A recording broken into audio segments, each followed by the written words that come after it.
Hey guys, Nick Espinoza, your chief security fanatic here, and today I want to bring you the anatomy of a disinformation campaign. Now, this is coming primarily from Recorded Future, the research cybersecurity outfit, but this article is being reported in Cyberscoop, and I think it's absolutely fascinating to break down the nuts and bolts of what just really goes on or how you make a disinformation campaign. And so the country that we're going to be looking at that is running a state-sponsored disinformation campaign in two different places at the moment that we know of is China. Now, here's what's going on.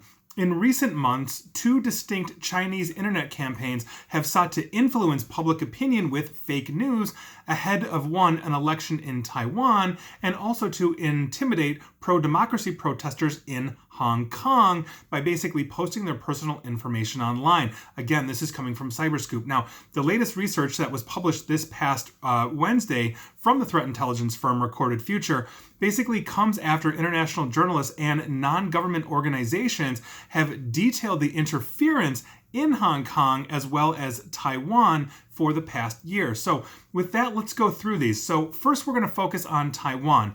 Before Taiwan's presidential election, which basically had an independent Tsai Ing-wen,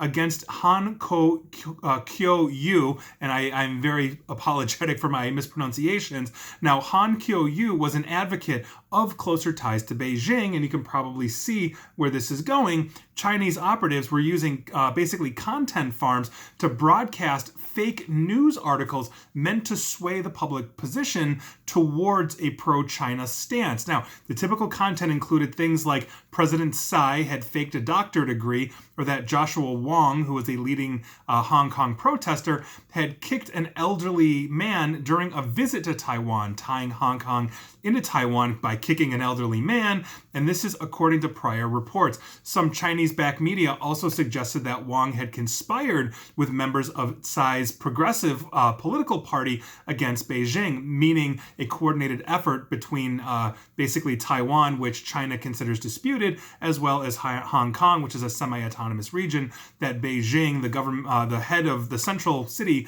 of China, is trying to bring into the fold here. And so that is kind of where some of this started. But other content originated from sources in mainland China, such as Weibo and WeChat, which are popular platforms there.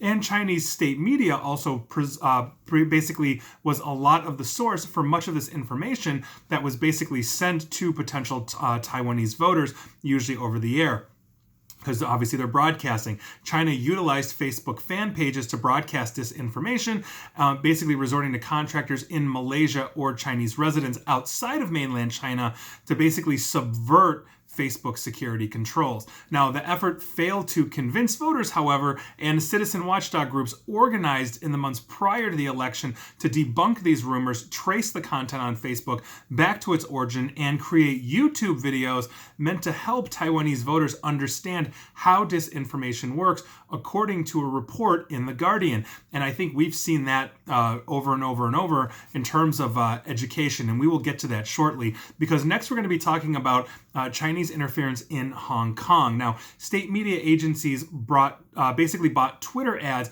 to spread disinformation about protests, social media watchdogs, and other groups, while clusters of Facebook and Twitter accounts also tried pushing narratives meant to undercut the protesters' messages, which brings us to HK Leaks, styled off of WikiLeaks. Now, HK Leaks appeared in August 2019 as a website and a Twitter feed dedicated to publishing pictures and data about pro-democracy advocates in Hong Kong. The site's stated intention was to quote-unquote debunk rumors critical of the Chinese government. It also did things like post individual headshots, full names, current occupations, dates of birth, phone numbers, current addresses, Facebook account details, and a summation of the accusations against them. More than 900 protesters, 8 teachers, 61 journalists, and 23 people accused of harassing the police were included in this site, according to Recorded Future. More than 2 million people were following those Facebook pages and Twitter accounts that were sharing HK Leaks posts.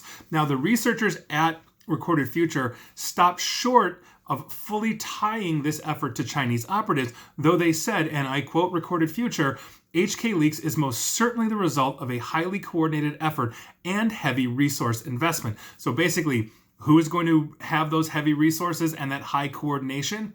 The Chinese government. So basically, in all probability, the Chinese government did this, although Recorded Future is not giving it that definitive tone. It could be somebody else, but I highly doubt somebody with money, time, and highly coordinated effort and resources, like a Bill Gates, for example, would be going after pro-democracy protesters. So who knows? But odds are it looks like the work of the Chinese government.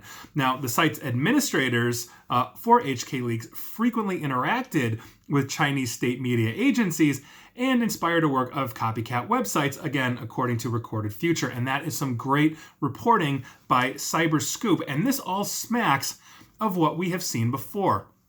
The Russia's Internet Research Agency was doing exactly this in 2016, putting up a multitude of fake Facebook, Twitter, etc. accounts, creating advertisements that were just pure disinformation or misinformation to try to sway an electorate. When you have a politicized or polarized group of people, like the population here in the United States, many people are polarized to either left or right, putting out information that starts to reinforce that worldview looks really good, and they have a tendency to share, especially if you're on the extremes, without actually fact-checking or looking to see who the source or originator of this content is. Now, I like the fact that Taiwan basically had an entire massive education initiative here from some groups that were trying to educate the population on misinformation. We have seen that effectively work as well. The country of Finland did the exact same thing thanks to Russian interference and went on a national, massive-wide, full population campaign on discerning good from bad news, real from fake, and that worked effectively well in elections in Finland, and I'm glad to see it worked effectively well in Taiwan. And quite frankly, I think the entire world needs an education on basically fact from fiction, real from fake news, actual information from disinformation, and how to check your sources. But that's the breakdown. That's how you do it.